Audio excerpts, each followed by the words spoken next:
오늘 이제 계시록 강의 9번째이고요. 그리고 7교회 이야기의 마지막이 되겠습니다. 오늘 라오디게아 교회 이야기를 통해서 하나님 주시는 또 교훈을 찾는 시간 갖도록 하겠습니다. 대부분의 교회들이 그 칭찬을 받고 난 다음에 책망을 받는 패턴이 있었죠, 그죠? 그런데 필라델피아 교회는 책망은 하나도 없고 칭찬만 가득했었습니다. 그런데 오늘 라오디게아 교회는 칭찬이라고는 하나도 없고 책망만 있는 교회입니다. 오늘 여러분은 책망만 들으러 교회에 오셨습니다. 이런 설교를 하기가 참 부담스러운 내용이죠.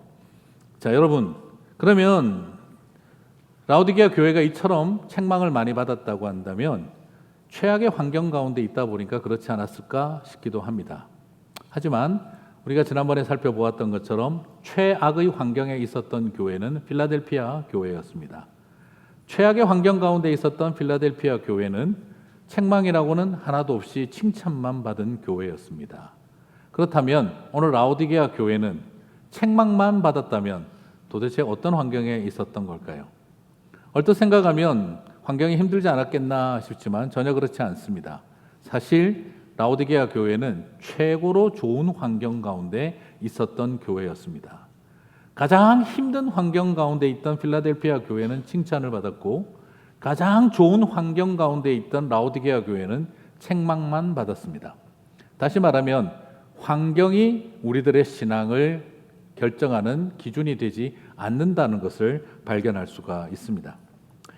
최고의 환경에서 양적으로 부흥하고 성장하고 그리고 번지르한 모습으로 훌륭하고 행복한 신앙생활을 한 것처럼 보였지만 라오디게아 교회는 책망받는 것밖에 없는 길을 걸어갔고 최악의 환경 속에서 좋은 것은 하나도 없었으나 그러나 필라델피아 교회는 칭찬받는 교회의 길만 걸어가게 되었습니다.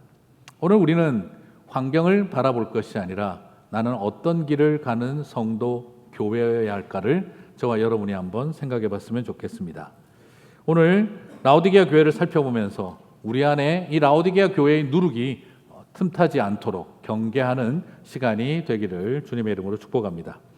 자, 그러면 첫 번째 라오디게아 교회는 어떤 문제를 가지고 있었을까? 첫 번째 문제는 라오디게아 교회는 차지도 뜨겁지도 않았다 하는 것입니다. 계시록 3장 15절 16절을 살펴보시면 내가 내 행위를 아노니 같이 읽겠습니다.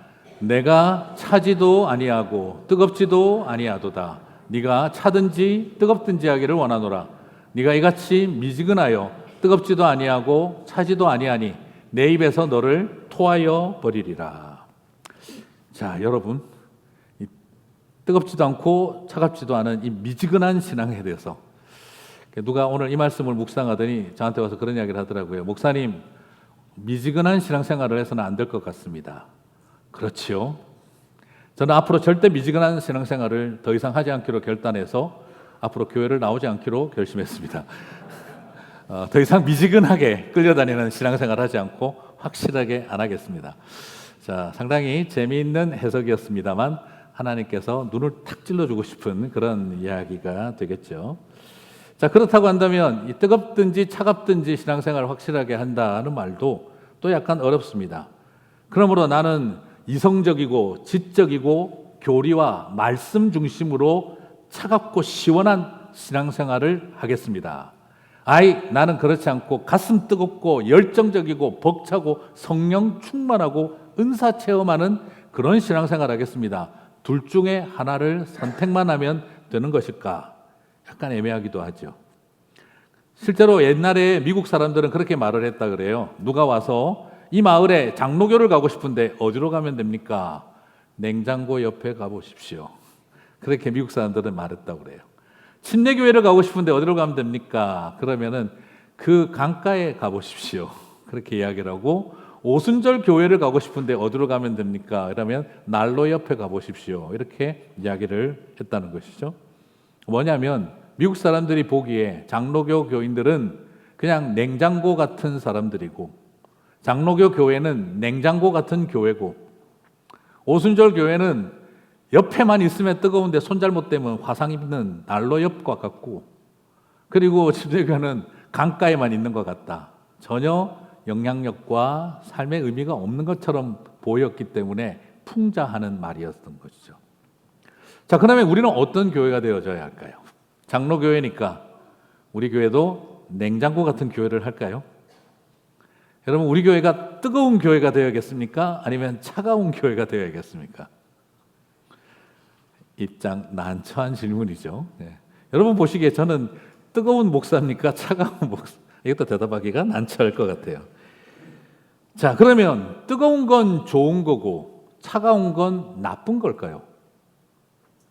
그러면 차가운 것이 좋은 것이면 뜨거운 것은 나쁜 걸까요? 오늘 참 이것은 어려운 부분이 있습니다. 애매하지만 적절한 말은 균형 잡힌 신앙생활이라고 표현하면 좋을 것 같은데, 근데 여러분 도대체 균형 잡힌 신앙생활이라는 것은 뜨거움과 차가움 속에 어떻게 해야 되는 걸까요?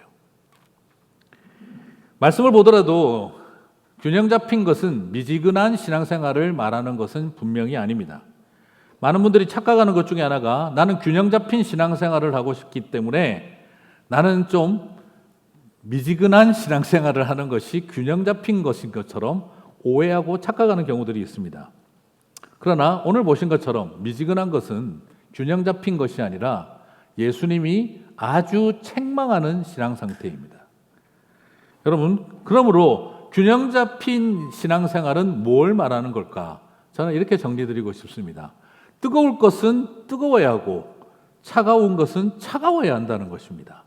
시원해야 하는 것은 시원해야 하고 열정적인 것은 열정적이어야 한다는 것입니다. 이 두 가지가 다 있어야 우리는 균형 잡힌 신앙생활이라고 말할 수 있다는 것이죠. 여러분, 한마디로 정리해 드리면 얼음이 다 녹은 따뜻한 냉면을 드실 수 있으시겠습니까? 예. 안 드셔보셨죠? 네. 냉면이 따뜻하면 토합니다. 네. 그리고 인절미 빙수를 얼음이 다 녹아버리면 차라리 뭐라 그러죠? 미숫가루보다 더 못 먹어요. 예. 그리고 혹시 여러분 만약에 뜨거운 거 먹기 힘들어 하셔서 잘 식은 설렁탕 드리면 어떠시겠습니까? 기름이 덩어리가 져서 잘 식어서 절대 입천장 대고 혀 뒤일 리가 없는 잘 식은 설렁탕 드리면 오늘 맛있게 드시겠습니까? 아니면 토하시겠습니까? 아무리 생각해도 그건 먹을 수가 없습니다. 우리의 식탁이라는 것도 그렇습니다. 뜨거운 것은 뜨거워야 제맛이고 차가운 것은 차가워야 제맛입니다. 오늘 느끼는 것처럼 우리 교회가 차갑기만 한 교회가 되자, 뜨겁기만 한 교회가 되자가 아니라 뜨거운 것은 뜨거워야 하고 시원하고 차가워야 하는 것은 차갑고 시원해야 하는 것이 균형 잡힌 교회라는 것이죠. 한 성도 개인도 마찬가지입니다. 내 안에 이성적이고 차분하고 논리적이어야 하는 영역도 분명히 존재하고, 그리고 내 안에 뜨거운 가슴과 열정으로 쏟아놓아야 할 그런 찬양의 모습도 둘 다 공존한다는 것입니다. 그런데 너무 뜨겁기만 한 교회를 되자는 것도 곤란하고 차갑기만 한 교회가 되자는 것도 곤란합니다. 좀 뜨거운 교회를 가니까 분위기는 되게 좋습니다. 뭔 말을 해도 아멘입니다. 오늘 여러분 날씨가 좋습니다. 아멘 하십니다. 당황스러울 때가 있습니다. 그러나 하나님은 살아계십니다 하는데 오멘 하는 분위기로 계신 분들도 굉장히 많습니다. 아무런 반응이 없습니다. 오히려 당황스러울 때도 있습니다. 제가 우리 교회 처음 16년 전 부임했을 때 수요 예배에 통성기도 하자고 했더니 다 함께 통성기도 하겠습니다 했다가 저 혼자 대표기도 하고 있는 것을 발견했던 적도 있습니다. 우리의 마음과 삶 속에 뜨거워야 할 것은 뜨겁고, 그리고 차분하고 냉철하고 이성적이어야 할 것은 이성적이어야 합니다. 이 두 가지가 다 있을 때 우리는 균형 잡힌 교회라고 하는 것이지, 성령의 은사도 미지근, 말씀의 은혜도 미지근, 찬양할 때도 미지근, 아무도 느낌이 없는 영혼 없는 찬양과 그리고 영혼 없이 앉아있는 우리의 모습도 그것은 하나님께서 오히려 책망할 모습이라는 것이죠. 우리 김도영 목사님 없어서 하는 이야기인데 얼마나 찬양할 때 힘들겠습니까? 내 영혼이 은총 입어 이러고 계시면 아마 우리 모두가 다 지치지 않겠습니까? 물론 저도 마찬가지죠. 설교하면서 아이고 믿든지 말든지 오늘 이 말씀에 귀를 기울이든지 말든지 이런 마음속에 우리가 지나가다 보면 이 속에는 아무것도 존재하지 않습니다.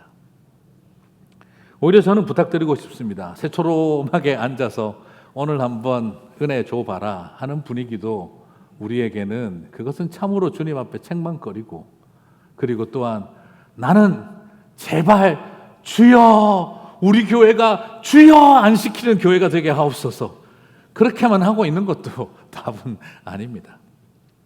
많은 분들이 가끔씩 그렇습니다. 성령께서 역사하는 자리에 가서는 불 끄는 소방관 노릇하고 있고, 그리고 또한 하나님의 말씀을 깊게 연구하고 세상과 현실을 온전히 바라보고 냉철해야 할 자리에는 온 동네 세상을 뛰어다니며 방화범 역할을 하고 있는 것을 보게 됩니다.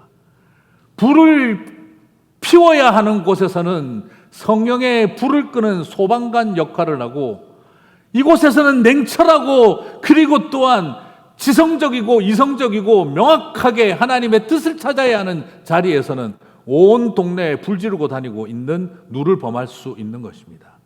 여러분, 방화범도 되어서는 안 되고 오히려 부흥의 역사를 일으키는 사람이 되어야 합니다. 시원한 물줄기를 쏟아보내어야 하지 불 끄는 소방관 역할로 성령의 불 끄는 자리에 있어서는 곤란하다는 것입니다. 우리는 성령의 불을 끄는 사람들도 되어서는 안 되고 함부로 아무데나 불 지르는 방화범이 되어서도 안 되는 것입니다. 오히려 있어야 할 자리에 가장 뜨겁게, 있어야 할 자리에 가장 냉철하게 그 모든 것을 명확히 볼 수 있는 눈이 있을 때, 그때 우리는 균형 잡힌 성도, 균형 잡힌 교회라고 말할 수 있지 않겠습니까? 그렇습니다. 제발 부탁드리는 부분입니다. 말씀의 깊은 체험도 있어야 하고 성령의 체험도 있어야 합니다. 신학과 교회에 대한 깊은 성찰과 사회와 세상을 바라보는 냉철한 판단력도 가지고 있어야 합니다. 미지근한 신앙생활은 안 됩니다. 영적 체험도 미지근하고 지적인 깨달음도 미지근합니다. 그럴 때 주님은 토할 것 같다라고 이야기를 하시는 것입니다. 안타까운 것이 그런 데 있습니다. 너무 많은 분들이 저는요 말씀 중심파라서 성령 쪽은 좀 아니에요. 그런데 말씀 중심파라고 하시는데 물어보면 빌레몬서가 구약에 있는지 신약에 있는지 잘 모르십니다. 지금 순간 뜨끔하시는 분들 계시죠? 나는 성령 중심이라서 말씀 중심은 잘 아닙니다. 그렇지만 성령의 불타는 은혜가 뭔지도, 그리고 따뜻한 은혜가 뭔지도 잘 모릅니다. 그냥 그 상태에 있는 거죠. 그래서 신앙생활을 이렇게 해보면은요, 제일 먼저 은혜를 크게 받는 사람들이 마음이 순수하고 따뜻한 사람들이 은혜를 제일 먼저 받아요. 그리고 두 번째는 굉장히 생각을 깊게 하고 고민하고 좀 지적이고 그리고 굉장히 머리가 좋다고 해야 되나요? 하여튼 생각을 많이 하는 분들이 두 번째로 은혜를 많이 받아요. 제일 은혜를 못 받는 분들이 마음도 지저분하고 머리도 헷갈리는 분들이 제일 안 됩니다. 그러니까 제일 불쌍해요. 그래서 세상에서도 힘드는데 교회에서도 힘들어요. 그래서 이게 제일 답답한 이야기입니다. 이것은 IQ를 말하고 학력을 말하고 무슨 다른 어떤 걸 말하는 게 아닙니다. 내가 하나님 앞에 순전한 마음을 갖는 일, 내가 하나님 앞에 진리를 알고자 하는 구도자의 마음을 갖는 일, 구도의 마음도 그리고 성경 하나님을 만나고자 하는 열망도 잃어버린 상태에 있을 때 우리의 마음은 약간 알고 있는 지식이 우리를 혼돈스럽게 하고, 그리고 어설프게 때묻은 마음이 하나님의 은혜를 거부하게 만든다는 것입니다. 오늘 우리에게 분명하게 뜨거울 것은 뜨겁고 차가울 것은 차가운 저와 여러분이 되시기를 주님의 이름으로 축복합니다. 이렇게 될 수밖에 없는 것은 라오디게아라고 하는 도시가 좀 그래서 그렇습니다. 라오디게아라는 도시를 좀 알아야 되는데, 이 도시는 우리가 지금까지 봤던 7 교회 중에서 제일 부유하고 잘 나가는 교회였어요. 지역 자체가 너무 부유한 땅이었습니다. 관문 도시로서 지정학적 중요성을 갖고 있었고 금융의 중심이었습니다. 그래서 이 도시는 그런데 한 가지 약점이 있었는데 물이 없었어요. 강이 없고 물이 없었어요. 그런데 워낙 도시가 부유하니까 강이 없으면 물 끌어오면 되지 해서 10km 떨어져 있는 터키 지역에 있는 최고의 히에라폴리스라고 하는 온천 지역에서 뜨거운 물을 그냥 그대로 직수로 뜨거운 물이 쏟아지게 만들었습니다. 물 끓이기도 귀찮아서 뜨거운 물을 바로 땡겨버렸습니다. 여러분, 사실 튀르키예에 가서 7교회 돌아보면은요, 별로 볼 데 없어요. 에베소하고 라오디게아만 딱 볼 데가 많아요. 특별히 그 옆에 있는 히에라폴리스. 야, 저기 가면은 그냥 산에 수십 개의, 거의 100여 개의 온천이 그 석회암으로 형성되어져서 정말 푸른 빛이 도는 거기에서 수영복 입고 석회 한번 바르고 한번 앉아있어 보시면 야, 이게 그냥 끝내주는 곳이구나 느낄 수가 있어요. 그런데 거기서 물을 바로 빼가지고 그들은 물 끓이기도 귀찮아서 온천수를 바로 땡겨서 썼습니다. 그리고 물 식혀서 쓰기도 귀찮다고 골로새에서 안반수 냉수를 수로로 그대로 뽑아가지고 라오디게아는 그냥 옆에서 끓일 필요도 없고 냉장고에 넣을 필요도 없고 뜨거운 물, 찬물이 수로에서 그냥 콸콸 쏟아지도록 만들어 놓은 도시였습니다. 그런데 문제는 뭐냐면 날씨와 기후에 따라서 히에라폴리스에서 온천이 왔는데 식어가지고 미지근할 때가 있다는 거예요. 또 어떤 때는 날씨에 따라 골로새에서 그 차가운 얼음물을 뽑아 올렸는데 이게 오다 보니까 약간 또 데워져서 미지근한 거예요. 그럴 때마다 저 라오디게아 사람들은 그렇게 말을 했던 겁니다. 뜨거운 물이 뜨거워야지 이렇게 미지근해서야 토할 것 같다. 아니, 우리가 차가운 물을 여기까지 끌어왔는데 이 찬물이 왜 데워져서 미지근해 토할 것 같다. 그들은 그렇게 말하기도 했었던 것이죠. 그런데 주님이 그들이 말하던 말투 그대로 이야기를 하신 것입니다. 너희들의 신앙이 뜨겁지도 차갑지도 아니하고 미지근하니 내가 토할 것 같구나라고 이야기를 하고 있다는 것이죠. 사랑하는 성도 여러분, 냉탕은 냉탕다워야 합니다. 열탕은 열탕다워야 합니다. 그런데 때로는 우리는 가끔 말장난을 좀 하면 맹탕한 것 같습니다. 이것도 아니고 저것도 아닌 상태에 있는 우리의 모습이 그것은 적절한 모습이 아니라 적당주의에 빠져 있는 모습입니다. 여러분, 주님은 저와 여러분에게 적절하게 하기를 원하시지 적당하게 하기를 원하고 계신 것이 아닙니다. 뜨거울 자리에서는 뜨거워야 하고 적절해야 한다는 것입니다. 차가울 곳에서는 차가워야 한다는 것입니다. 너무나 답답한 것은 우리 안에 많은 분들이 신앙생활을 하면서 그 영역들을 잃어버리는 것입니다. 저도 고등학교 2학년 때 처음 교회를 다니면서 은혜 받아서 완전히 그냥 은혜 충만했어요. 학교에 가면 맨날 전도하고 성경 읽고 힘들어하는 친구들 손잡고 기도해주고 그렇게 열정적으로 하다 보니까 교회 다닌 지 1년도 안 됐는데 별명이 송목사가 되었었어요. 그렇게 막 열심히 하고 있는데 제 반에 있는 어떤 친구 하나가 좀 이렇게 좀 강하게 생긴 애가 저를 보더니 병주야, 너 나 좀 보자 하고 화장실 뒤로 저를 데리고 간 거예요. 드디어 믿음으로 말미암아 내가 핍박을 받는구나. 그렇게 생각하고 화장실 뒤로 끌려갔는데 너 기독교인인 거 좀 티내지 말고 살아. 드디어 핍박이 오는구나. 그때 걔가 말했어. 사실 나도 교회 다니는데 너도 인간이니까 말이야. 실수하고 이러면 하나님 영광 가릴 거 아니야. 그래서 나는 학교에 가서 기독교인이니까 티 절대 안 내고 다녀. 그러니까 제발 기독교인인 거 좀 티내고 다니지 마.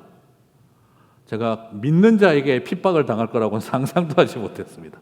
그리고 그때 발견했습니다. 얘는 이수신 장군 노량해전 정신으로 신앙생활을 하고 있구나.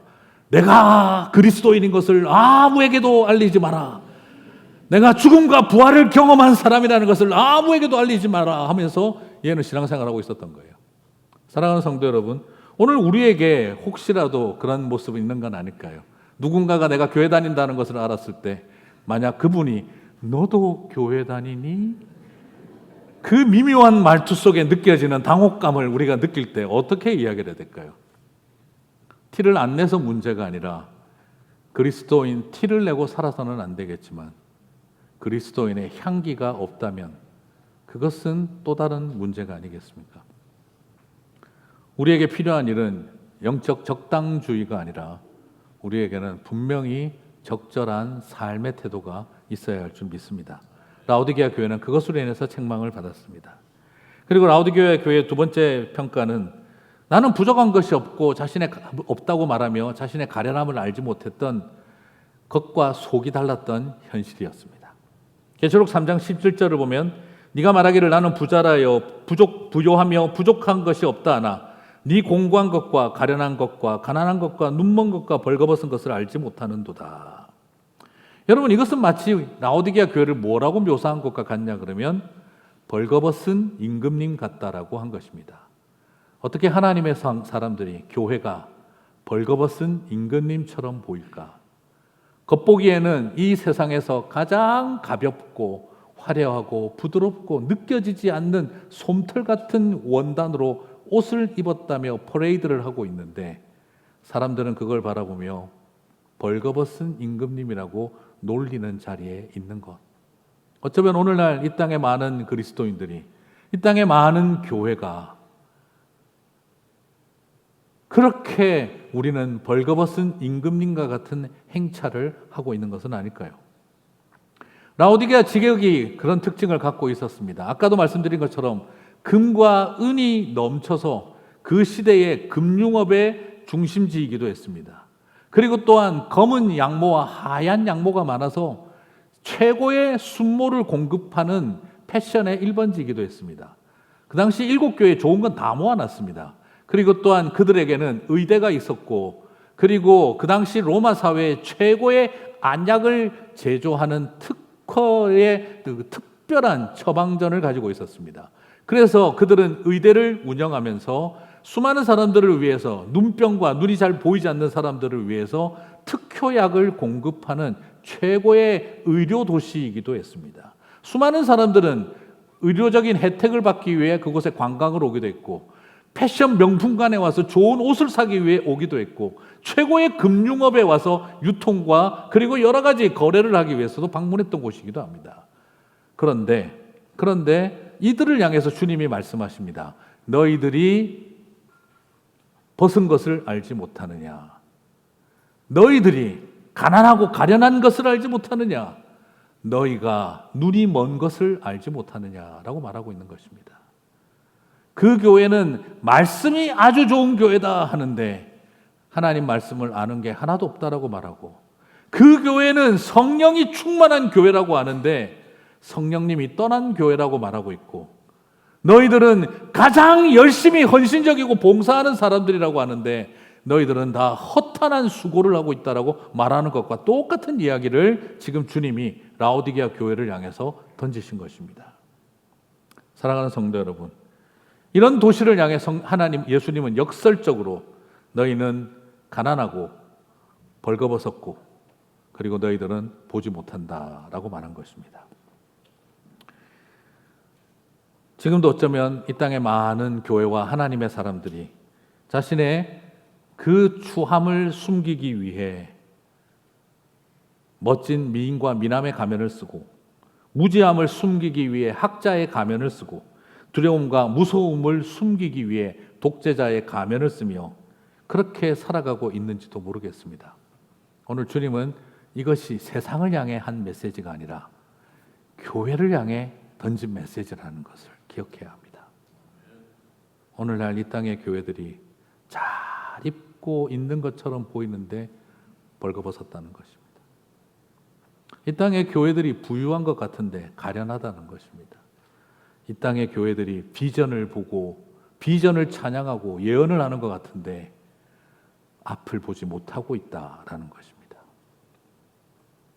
추락하는 것은 날개가 있는 것처럼 이것이 오늘날 우리의 자화상이라고 예수님은 도전하고 있습니다. 그래서 계시록 3장 18절에서 말합니다. 내가 너를 권하노니 내게서 불로 연단한 금을 사서 부요하게 하고 흰옷을 사서 입어 벌거벗은 수치를 보이지 않게 하고 안약을 사서 눈에 발라 보게 하라고 말씀하고 있는 겁니다. 무슨 말입니까? 금이 그렇게 많은 동네 사람들, 그들은 한 번도 금을 산 적이 없습니다. 팔았지, 유통했지. 그들은 검은 양모와 하얀 양모를 가지고 늘 팔았던 사람입니다. 산 적이 없습니다. 그런데 흰옷을 사라고 하십니다. 안약을 팔았던 사람입니다. 그런데 안약을 사라고 말씀하십니다. 누구에게서요? 예수님에게서 사라고 말씀하십니다. 금과 은은 너희들에게 많았으나 이제 너희들은 용광로에 들어가 모든 죄악과 더러움을 깨끗이 한 정금 같은 존재가 되어야 한다라고 도전하고 있는 것입니다. 너희들은 그처럼 고급지고 비싼 옷을 많이 입고 살고 있지만, 옷이 쌓여 있고 넘치고 살아가고 있지만, 그러나 너희들은 흰옷 입은 백성들로 예수 그리스도로 옷 입은 자들이 되어라고 말씀하고 있는 것입니다.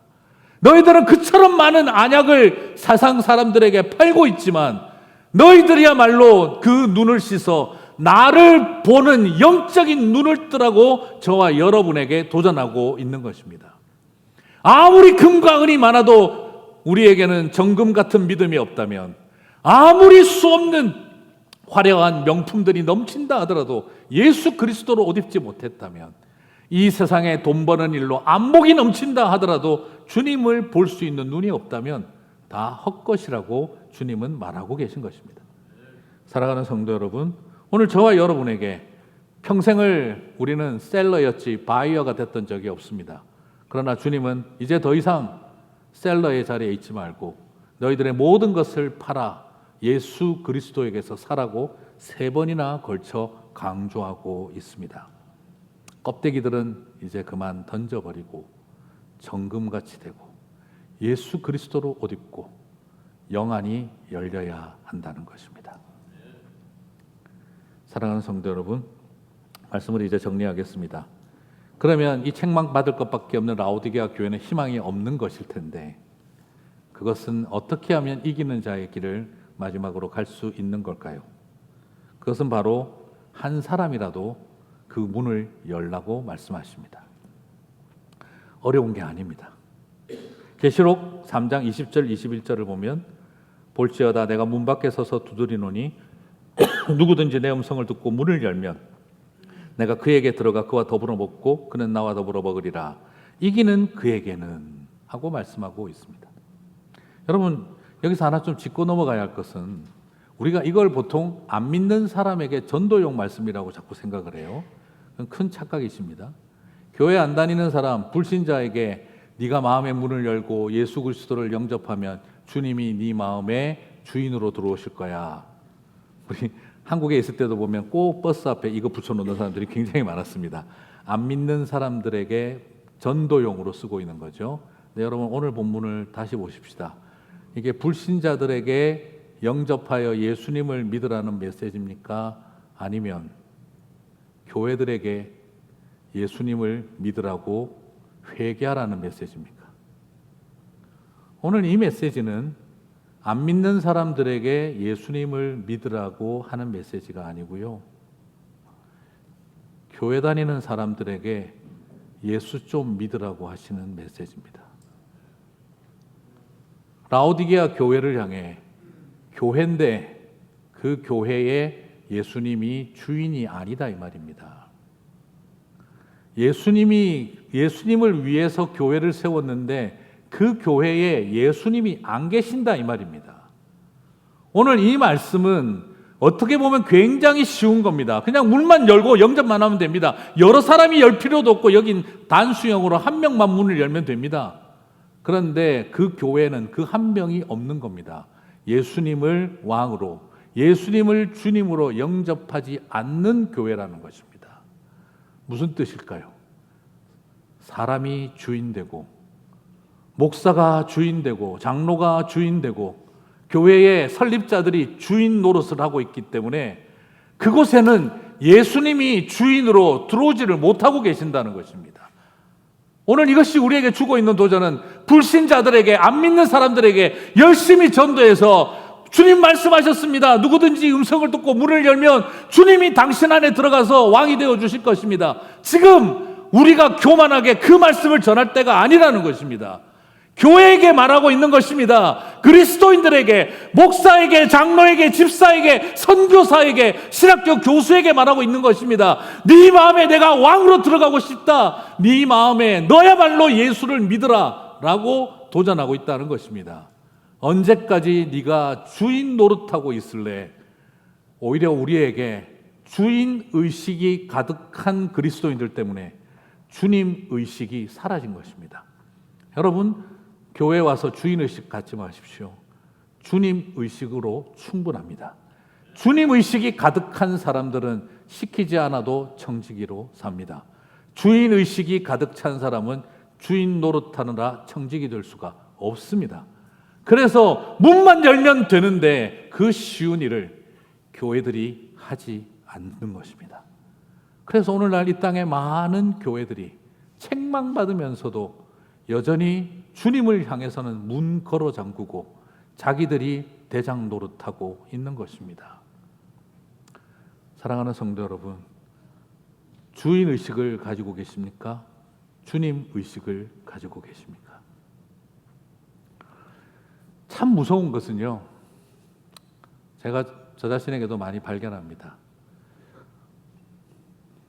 이렇게 권한을 주신 건데, 담임 목사로서 권한을 주신 건데 이걸 권력을 가진 걸로 착각을 해요. 그럼 어떻게 될까요? 사람이 묘하게 우리 집에서 제일 높은 분은 어떤 분이죠? 화를 제일 크게 내도 되는 분인 것처럼 착각을 하세요. 내가 힘이 있고 영향력이 있다, 그 말은 뭐죠? 여기서 내가 제일 목소리 높여도 되는 걸로 알아요. 그리고 가장 힘 있고 능력 있는 사람은 사람들이 즉각 순종할 것이라고 생각을 해요. 참 희한한 게 부목사 때는 화를 요만큼 냈어요. 담임 목사가 되니까 화를 이만큼 내도 되는 줄 알아요. 권한을 가진 겁니까? 권력의 함정에 빠진 것입니까? 교인이고 집사 때는 화를 요만큼 냈는데 교회에서 평신도 리더가 되니까 화를 이만큼 내도 되는 줄 알아요. 권한을 가진 겁니까? 권력의 함정에 빠진 것입니까? 부목사 때는 기다리는 것을 이만큼 기다려야 되는 줄 알았어요. 담임 목사가 되면은 즉 요만큼만 기다려도 열받아요. 교인이고 집사일 때는 이만큼 기다리는 것도 하나님의 인도하심이라고 믿어요.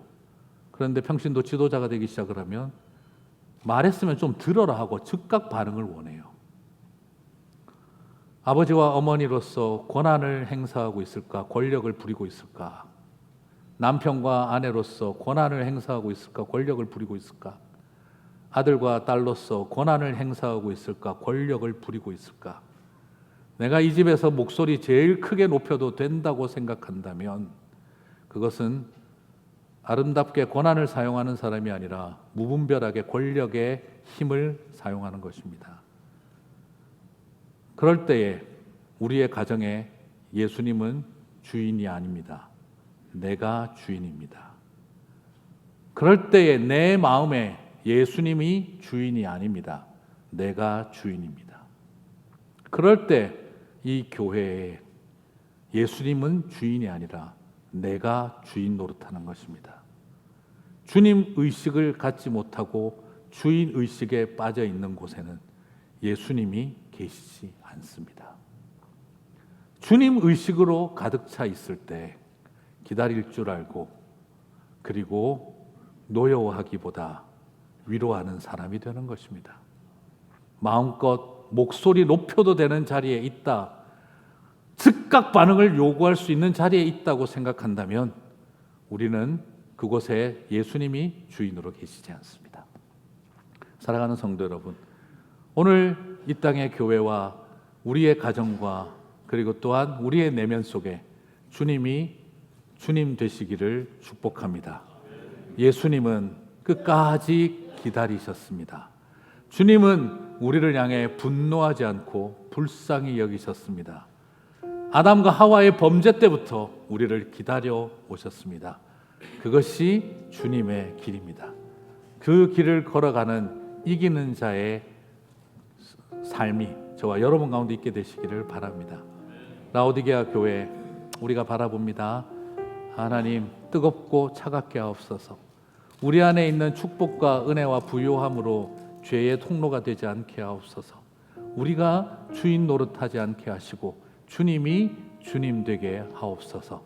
이 마음을 가지고 나아가서 승리하고 칭찬받는 이기는 그가 되시는 우리 선한 청지기 교회 저와 여러분이 되시기를 주님의 이름으로 축복합니다. 우리 모두 함께 자리에서 일어나셔서 찬양하고 기도하고 마치겠습니다.